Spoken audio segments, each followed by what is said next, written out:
Hello, this is Mr. Kashmir, and this is the Theater Arts lecture video on Paraphrasing Shakespeare. So, first of all, let's be clear about what the word paraphrase means. When I ask you to paraphrase Shakespeare, I'm asking you to do something called paraphrasing. And paraphrase is a two-part word, okay? So let's take a look at the word first so we know what it is that we're talking about. So para is a root, a Greek and Latin root, and one of its meanings is by the side of, or side by side. And phrase, as you know, a phrase means a set of words, right? And so you've got para, meaning side by side, and you've got phrase, meaning a set of words. And so what you're doing when you're paraphrasing is you're actually literally creating a set of words that goes side by side with the original words, okay? What you're doing is you're translating the original words into new words that are saying the exact same thing. So it's a new set of words side by side the original set of words. And in our context within theater arts, you're actually literally going to be putting the words next to Shakespeare's words. Although in other contexts throughout your life, you can paraphrase someone verbally. Your words don't have to actually go physically next to their other words. But the side-by-side root of para does help us in this case. When we paraphrase, we're going to put our own words side by side next to the original words and re-say that the thing that the person said. When you paraphrase Shakespeare, there are two things that you need to be careful to maintain, okay? One of the things that you need to be careful to maintain is the same approximate length of the original line or set of lines.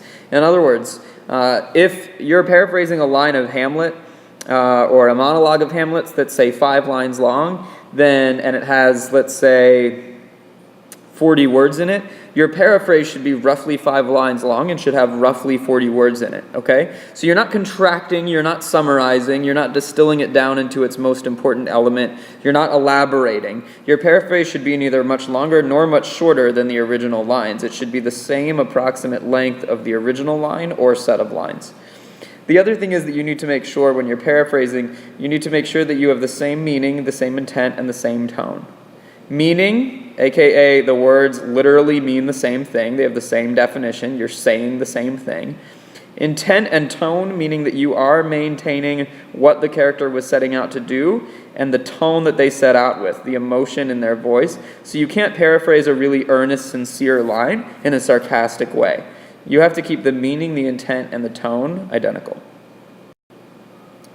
Now, for those of you who are using the No Fear Shakespeare edition, either because you have that book or you come to pick those up at the end of each week, No Fear does all the paraphrasing for you, right? So on the left-hand side, you've got the Shakespeare version, and on the right-hand side, you've got what is, I've called it a translation before, but really what it is it's a modern paraphrase. An easy way to help you read this is you can pick colors for characters and highlight them. So here, my Laertes lines are in blue and my Ophelia lines are in pink. And that helps me to make a distinction between the two characters, and it also helps me to jump back and forth between the Shakespeare and the paraphrase, the Shakespeare and the paraphrase. One thing you'll also note here is that they do a really excellent job paraphrasing in No Fear Shakespeare. That is, of course, their job. So you'll notice that Laertes' line here in the original and Laertes' line in the paraphrase are pretty similar in length. Ophelia's line in the original and Ophelia's line in the paraphrase are again pretty similar in length, okay? And if we look closely at what they've actually written, we'll see the tone and the meaning and the intent stay the same as well. So Laertes says, "My necessaries are embarked, farewell.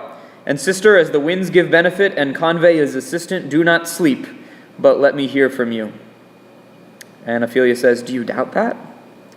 So the paraphrase, "My belongings are on the ship already, goodbye, and my dear sister, as long as the winds are blowing and ships are sailing, let me hear from you.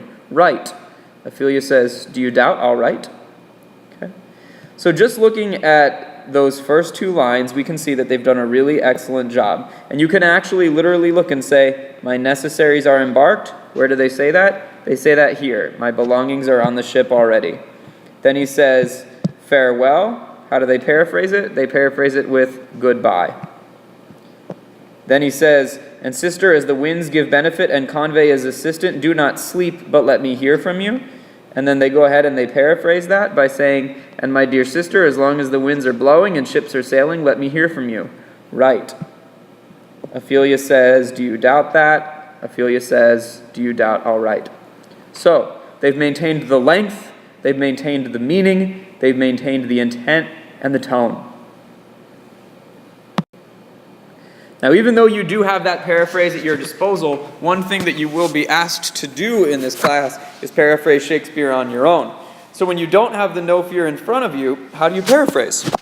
Well, let's do a little example here. I'm going to talk you through what I would do if I were paraphrasing this section of Hamlet, which is the very end of Act 1, Scene 5, line 204. His friends have just sworn to protect the secret, and the ghost's voice has come under the ground saying, swear. And this is the final line. These are the final lines of the scene. Hamlet says, rest, rest, perturbed spirit. Okay? So if I'm paraphrasing, I'm going to go ahead and mark off, this is one thought. Rest, rest, perturbed spirit. Meaning basically, take a rest, be at peace, you disturbed ghost.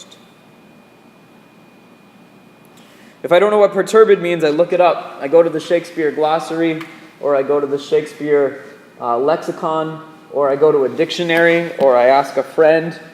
If, for example, I'm literally doing this right now as I speak, by the way. If, for example, I go to the Shakespeare lexicon, I look under the letter P, and I'm looking for perturbed. P-E, P-E.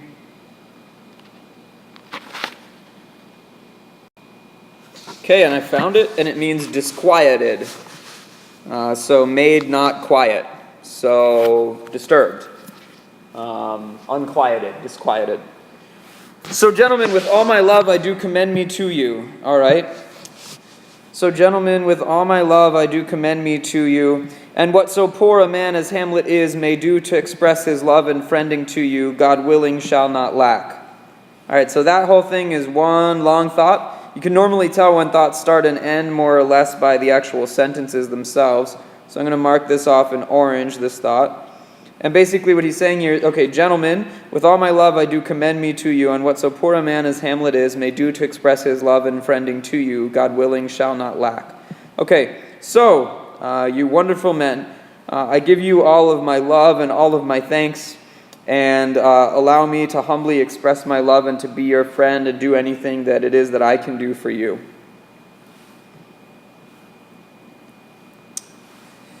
Let us go in together and still your fingers on your lips, I pray.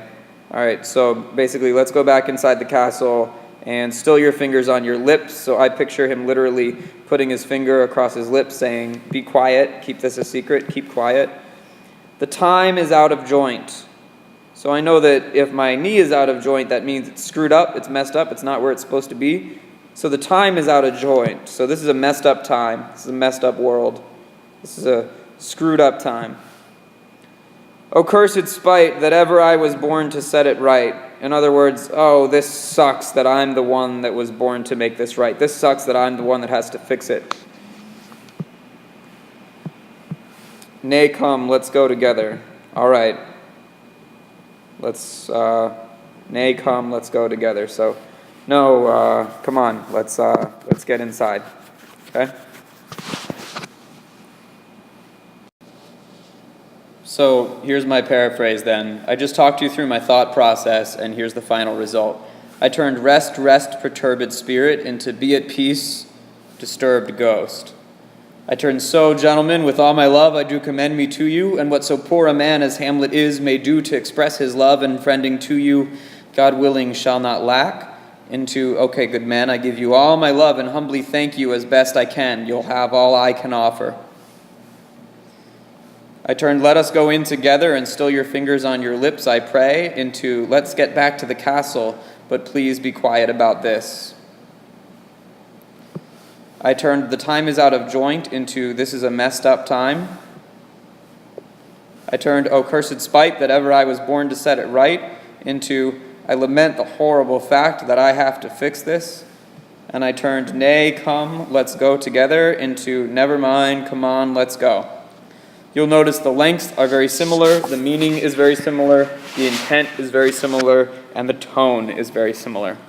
And that is how you should paraphrase.